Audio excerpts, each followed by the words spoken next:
One of the top 5 reasons that causes people to fail a PMP exam is not managing their time. In other words, time runs out and they don't answer all the questions. And all the questions they leave unanswered is probably going to be marked wrong, and that's going to cause them to fail. In fact, yesterday, I spoke to someone that left about 30 questions unanswered.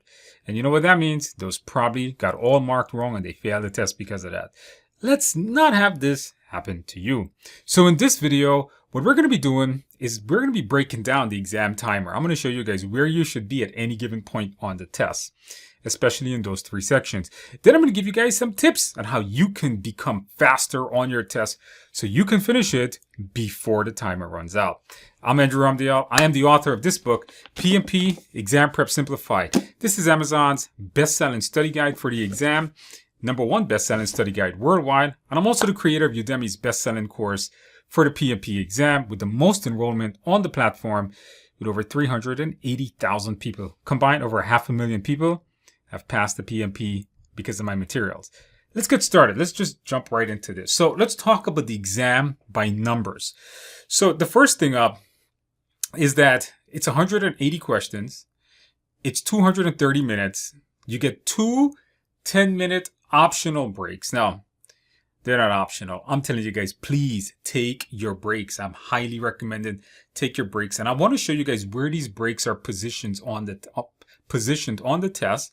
It says it here, but we'll cover more of this in a minute. That means basically you're given 250 minutes, including the 2 breaks, the 230 minutes. All right. So when you go into that exam room, be prepared to be there for at least 250 minutes. In other words, 230 for the questions, and you get 2 10-minute breaks. Now, I want to point out something about these breaks. Whether you're taking the test at home or you're taking it in an exam center, you're going to get these breaks. I also want to point out that during these break sessions, you can get up, you can leave the stations, you can leave the testing station, whether at home or in the testing center, and you can go to the bathroom, you can do push-ups, you can eat something, you can go anywhere you want. Just make sure you return before those 10 minutes are up. Now, I want to point out something here with you guys. It's 230 minutes, 230 minutes, 180 questions. That means that it's 75 seconds per question. The exam is broken into 3 sets of 60 questions. And to really show you this, let me show you what I mean.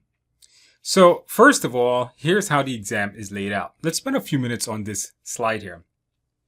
So first of all, I want to mention that the timer counts down. So when you get to the exam and you're looking at the test, you're going to see a clock at the top. And it's not going to go up. It's going to go down. It's going to start at 230 minutes and it's going to start ticking down to 0.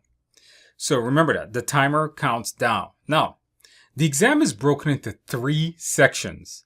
All right. It's broken into 3 60 question sets. So when the exam starts, you're going to get questions 1 to 60. Then you're going to get a break. Then you're going to come back after the break. You're going to do questions 61 to 120. You get another break. Then you're going to do questions 121 to 180. All right, so keep that in mind. 3 sections, 1 to 60, 61 to 120, and 121 to 180. Now, the breaks are positioned between 1 to 60 and 61 to 120. These are when you're going to get your breaks. Now, where should you be? Well, here's what I want you guys to know. Basically, the way it works out to, because it's 75 seconds per question, the way it works out to is basically you have 75 minutes to complete each one of the 60 question sets. Now, I want to talk a little bit more about this because PMI doesn't end it. They don't give you 75 minutes for every 60 question set. In fact, you could take all 230 minutes and just do questions 1 to 60 and never get around to 61 to 121. Of course, you will fail the test if you do that. So that's why you have to manage your time correctly. The recommendation is 75 minutes per 60 question set. That means you have, I know if you do 75 plus 75 plus 75 is 225 minutes. You have 5 minutes more remaining. That's just a little bit of a buffer. But the recommendation is generally do 75 minutes per 60 question set. So that's what I have here. So I want you to watch these numbers. 230, 155, and 80. What does that mean? Well, let's say you start the test. You start questions 1 to 60. When you finish question 1 to 60 and you want to take your break, your timer should be somewhere at around 155. I would say 145 to 160. Something like that, right? So you got to look at the top of the screen, right? You're going to see, oh, okay, that I got about 150 minutes left. I got 155 minutes left. I got 160 minutes left. That's good timing. When you finish 120, all right, and you're ready to start 121, you should have 80 minutes on the clock. This is a good time management. This tells me that you're progressing well and you're not spending too long. You're not running out of time.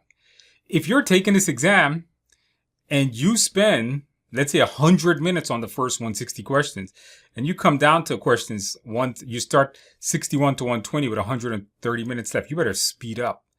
Because once again, I mentioned in the beginning of this video, generally speaking, if you don't answer certain questions, you're probably going to fail the test.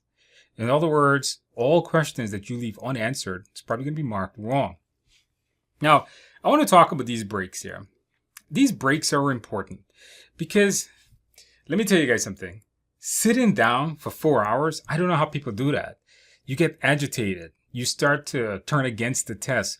You start to become, I don't like this test. These questions are stupid. You start to turn against the material. You start questioning the material, and that's not going to help you pass this test. In order to beat what's called exam fatigue, in other words, you're tired from sitting there, your mind is getting tired. In order to beat exam fatigue, the best way to do that is to take a break. In the testing center or at home, after you finish question 60, it's going to ask you to submit it. When you submit it, it's going to say, would you like to take a break? You say yes, and a timer starts. When the timer starts, get up, go away. I suggest doing some exercise. Put some blood back in your head. Get those oxygen flowing. Do some push-ups. Walk around a little. Don't sit down. Eat something. Drink something. Go to the bathroom. Do not sit down once again. Make sure to take the break. And I'm telling you guys, even if you don't take the first break, you better take the second break. Because I don't know how people sit there. A few months ago, I took the PMP exam. Similar to the PMP exam. This is a portfolio management. And it was rough. It was rough. Now, this exam did not have scheduled breaks. If I did take a break, the timer kept going. For you guys get optional breaks. I did take a break because it's terrible, man. It's terrible to sit there for that long. I'll talk about how to build up your exam stamina coming up. In other words, keep an eye on the timer. Let me just give you guys a tip one more time. So, you start the exam with 230 minutes. When you finish the first 60 questions set, and you start questions 61 to 120, you should be at around 155. You can give yourself a 5-minute buffer, maybe go down to 150, 145. The lowest, I would say, if you're at 155, 160, great. By the time you start 121, you should be at around 75 minutes, 80, 85 minutes, which is a good timing. Now, one thing I want to mention is that when you submit a set, so let's say you do 1 to 60, and you submit that set to the exam engine, you can never go back to it. All right, so keep that in mind. So if you mark questions for review in questions 1 to 60, you take that break, you come back, you're on question 62, 63. You can't go back to anything in 1 to 60. It locks the set. I'll talk more about this here in a second, but keep that in mind. Now, when it comes to actually gaining more time, managing your time, a couple of things here I want to mention. You probably noticed already. Spend less time on easy questions. There are going to be some questions on this test where it's boom. It's just like this. You can read it. You can answer it. You can move on. Use the mindset. You learned the mindset in my course. You learned it in a book. The mindset is going to eliminate a bunch of choices. And in many questions, it might eliminate 3 of the possible 4 choices, which gives you the answer very quickly. But I always say there's also going to be hard questions. Hard questions are going to be difficult. You're going to sit there. You're going to debate it. You're going to say, man, A and C looks correct. Which one am I going to go with? That's going to be the difficult part. Now, here's what I recommend you guys to do. Remember, it's 75 seconds per question. So here's what you do. You say to yourself, well, I got to make a best guess here, or I'm going to use the mindset. What does the mindset say? Okay, the mindset, let's go with C. You click C. Here's what you do. If you're not sure what I want you guys to do is mark for review and move on. Don't spend too long on these questions. Mark for review, move on. Now, when you come to the end of the set, so let's say you mark question 10 for review. When you get to the end of 60, remember, they're broken into 3 sets of 60. When you get to question 60 and you submit it, it's going to tell you if you want to review questions 1 to 60. Because remember, when you submit one set, you could never come back to it. So if you mark question 10 and you submit the first set, 1 to 60 for review, and you start back at 61, you could never go back to question 10. You can only go back to question 10 when you're in that set of 1 to 60. So you cannot review previous questions after the break. Keep that in mind. So before you move on to the break, if you have time, and that's where this timer comes in. So if you get to questions 1, if you're finished 1 to 60, you mark 3 or 4 questions to review, and you watch the clock and you notice, hey, I'm at 160. I still got 160 minutes more to go. Spend some time and review them. But if you're watching this clock and you realize that you're at 130, you're at 120, that's not good. That means you got 120 questions and you got 120 minutes. That's not good. So what you want to do is you might not want to just go back and review them. Any which way you probably answered, you're probably not going to change your answer any which way. So hopefully that makes sense. Manage your time, guys. Now, one of the things I want to mention here is what I call exam stamina. This is important. What is exam stamina? Exam stamina is the ability to sit there for 4 hours and concentrate. Deep concentration. Let me ask you guys a question. How many of you guys in recent times have read a book for 4 hours? Sat down and read a book for 4 hours? If you have, put in the comments below. Let me know if you did, because I haven't done that in a while. The most I ever read is like an hour, maybe 2 hours. How many of you guys have even read 2 hours? Sat down and read a book for 2 hours. Now, I'm not talking reading a novel here. I'm talking reading a study guide, reading the study guide here, reading some kind of like major study guide where you have to be in deep concentration in order to pay attention. This is a muscle. The ability to focus, in my opinion, I'm not a psychologist to tell you the answer, but in my opinion, is a muscle that you need to practice on. And the best way to do that is to complete mock exams. Here's what I recommend. Complete at least 3 full-length mock exams. In other words, sit there and do 3 full-length mock exams. Don't break them up. Don't do 60 questions today, 60 tomorrow, 60 Thursday. No, I want you to sit there and do 180 questions across 250 minutes. And what you should do is break it down like the exam wants you to do. Do 60 questions, take a break. Do 60 questions, take a break. Do the next 60 questions. So try to simulate this. Where can you get practice exams? There's a lot of exam simulators. But I'm going to tell you guys, hey, check out my exam simulator, TIA, the TIA exam simulator. Get it at tiaexams.com. Links are in the description below. This is going to give you the most realistic mock exam. And if you don't want to purchase my simulator, hey, I gave you 200 ultra hard questions that you can practice right here on YouTube. Here's what you do.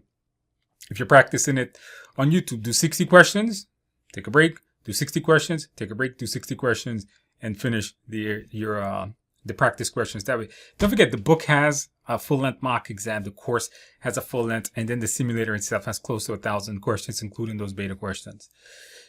So keep that in mind. I want you to build up your stamina. Sit there. Be able to sit there and focus is a muscle that you need to work on. Me too. Now, the next thing here we have is focus on keywords. Be careful of these things, like when you're reading the questions, what comes first, what comes next. That means put the choices in order. If you want to see more exam tips, watch the 200 questions right here on YouTube. Don't need to pay. It's absolutely free. It's just a video. But be careful. When somebody says first, next, and prevent, they say, what is going to prevent this from happening? Keep in mind, you're fixing a problem. When they say, hey, what to do first and next, keep in mind, you're analyzing a problem. Don't fire people. Don't escalate things right up the ladder just like that. Don't fire people unless there's a good reason. Maybe it's something illegal or something. All right, make sure you understand all of the tips and the mindset to get your questions correct. I do want to point out that any unanswered question more than likely will be marked wrong. So I want you guys to remember that. Now, manage your timer correctly. Do a lot of practice questions. Make sure to review this video. Make sure you understand. Make a note.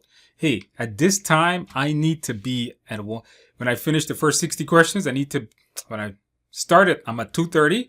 When I finish the first 60 questions and start the next one, I need to be at 155. When I start the last one, I need to be at questions 80. Remember in your mind, 155 and 80. That's what I would take away from this. So when you finish that first set, hey, I need to be at 155. When I finish the second set, I need to be at 80. Trust me, guys, don't go down this path of failing this test. Now, here's what I would recommend. God forbid you don't get to finish this test. It took too long. Questions were too hard. They were very big and wordy. And you're coming down towards the end. Here's what I would recommend that you guys do. If you got 10 questions and you see the clock says 1 minute, answer all 10. Don't read them, just answer them. Don't leave questions unanswered. If you leave something unanswered, you're probably going to get those wrong. So don't do that. All right, guys, if you found value in this video, please give the video a like, put a comment on it. If you would like to add a comment to tell me what your opinion is on this video. And I'm pretty sure that if you study well, you're going to ace your exam because I have faith in you and you're going to have faith in yourself. Any which way, guys, good luck on your exam and I'll see you in the next video.